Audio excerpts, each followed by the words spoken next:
앞서 말씀드린 대로 오늘 헌법재판소가 22분 만에 박근혜 대통령에 대한 이 탄핵을 8대0 만장일치로 인용을 선언한 뒤에 태극기 집회라 불리는 시민들의 이 격렬한 시위가 있었고요. 이 과정에서 안타깝게도 두 분이 숨졌습니다. 고정현 기자, 네네. 두 분은 위독하다고 하는데 이 과정을 좀 설명을 좀 해주시죠. 오전 8시부터 이 태극기 집회 참가자들이 속속 헌법재판소 앞으로 몰려들었습니다. 이 안국역에서 남쪽 방향으로 낙원상가까지 정말 많은 태극기 집회 참가자들이 꽉 들어찼었는데 네. 11시 21분, 오전 11시 21분 헌법재판소가 이 탄핵 결정을 내리자 상당히 허탈해하면서 아무 말도 하지 못했습니다. 네. 그런데 한 20분 정도, 한 30분 정도 지나니까 헌법재판소가 있는 북쪽 방향으로 경찰 차벽이 막혀 있음에도 불구하고 헌재를 박살내자 이런 구호 등을 외치면서 일부 참가자들이 북쪽으로 나아가기 시작했습니다. 네, 네. 뭐 사다리를 설치해서 경찰 차벽 위로 올라간다든가 아니면 네. 줄을 설치해서 차를 묶어서 이 차를 움직인다거나 그리고 또 이제 줍대나 강목 같은 걸로 경찰은 물론 그 근처를 취재하던 저희 취재진까지 취재진을 향해서 휘두르는 모습 여러 차례 목격이 됐었는데 상당히 좀 위험했다고 하죠. 그래서 이제 차벽이 일부 열리면서 헌법재판소 100m 앞에까지 헌법재판소 담벼락으로부터는 불과 30m 앞에까지 이 참가자들이 나아갔습니다.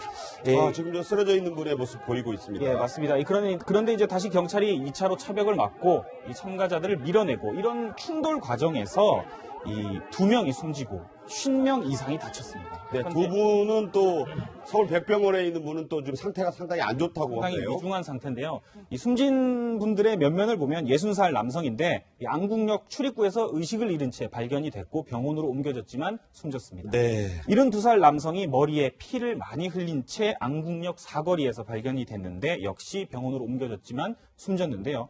특히 이 72살 남성이 숨지는 과정이 참 좀 안타깝습니다. 예. 일단 아까 말씀드렸다시피 경찰 차벽이 이 헌법재판소 방향으로 나아가지 못하게 막혀 있었는데 누군가가 그 경찰차로 네. 몰래 숨어들어서 차 안으로 이동을 해서 차를 움직였습니다. 예, 저 상황입니다. 예, 맞습니다. 그러면서 저렇게 스피커가 흔들리고 경찰차 위에 있던 대형 스피커가 떨어지면서 맞아서 숨진 그 것으로 스피커에 맞은 것으로. 네, 맞습니다. 일단은 그렇게 보이죠. 추정이 되고 그게 아니라 차가 움직여서 차벽이 열리면서 집회 참가자들이 몰려들면서 차를 흔들어서 스피커가 넘어져서 숨졌다 이런 얘기도 있는데 이 경찰이 이 차를 움직인 사람을 계속 추적을 해서 오후 6시 30분쯤 도봉구 쌍문동에 살던 60살 이 정모 씨를 붙잡았습니다. 무직이고요. 집회 참가했던 남성인데 네.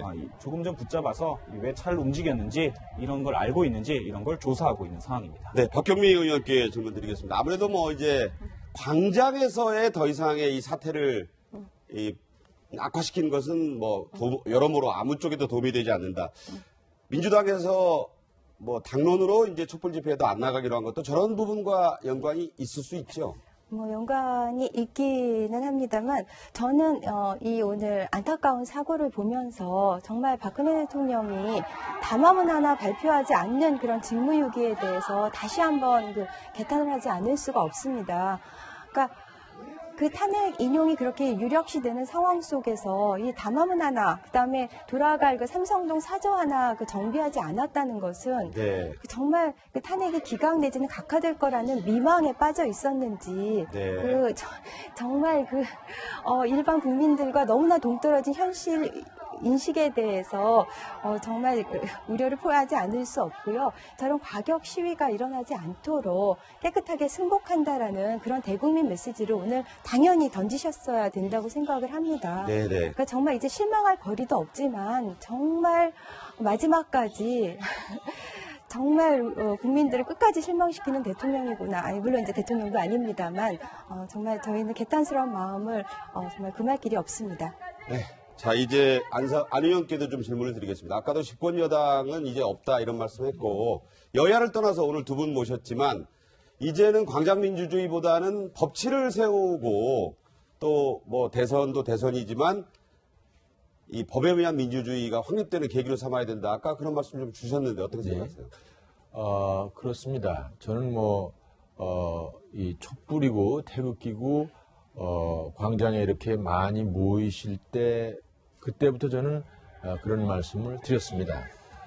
특히 정치인들은 현장에 나가서 선동을 하거나 또 뭐 좀 나가면 이제 뭐 언론에도 자꾸 나오고 그러니까 무슨 뭐 선거에나 대비하는 것처럼 되고 네. 그렇게 해서는 이거는 나라의 지도력을 가질 수가 없다. 예. 그래서 뭐 초기에는 사실 뭐 민주당의 많은 대선 주자들이 나가서 마지막까지 그렇게 했죠. 근데 저희들은 이제 태극기에는 뭐 몇몇 분이 몇 번 정도 나가는 걸로 봤습니다만 네네. 앞으로는 정말 정치인들이 광장은 국민들한테 돌려드리고 정치인들은 그런 모든 것을 수렴해서 대의민주주의가 뭡니까? 수렴해서 조정하고 또 거기서 타협하고 이래가지고 미래로 나아가는 그런 성숙된 민주주의가 확립이 돼야지 본인들이 하는 것은 비민주적으로 하면서 네. 적폐는 해소를 하고 그래놓고는 또 다른 사람이 하는 것은 또 비난하고 뭐 자기가 하면은 뭐 로맨스고 남이 하면 무슨 불륜이다 이런 거랑 똑같이 해서는